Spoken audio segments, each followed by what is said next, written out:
সমকৃত গীতাম্ভসি স্নানং সংসার মলনাশনম গীতা নাম সহস্রেণ স্তবরাজ বিনির্মিত যস্য কুক্ষৌ চ বর্তেত সোহপি নারায়ণশ্রিত।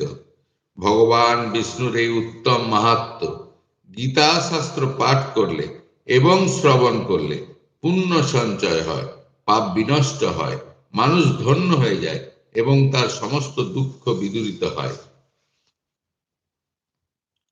মহামুনি ব্যাসদেব অষ্টাদশ পুরাণ, 9টি ব্যাকরণ এবং 4টি বেদ মন্থন করে মহাভারত রচনা করেছেন।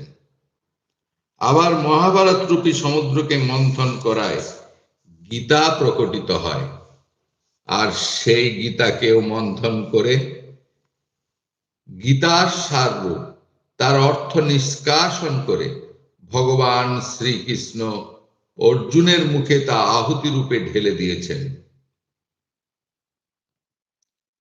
গঙ্গায় প্রতিদিন স্নান করলে মানুষের কলুষ দূর হয়।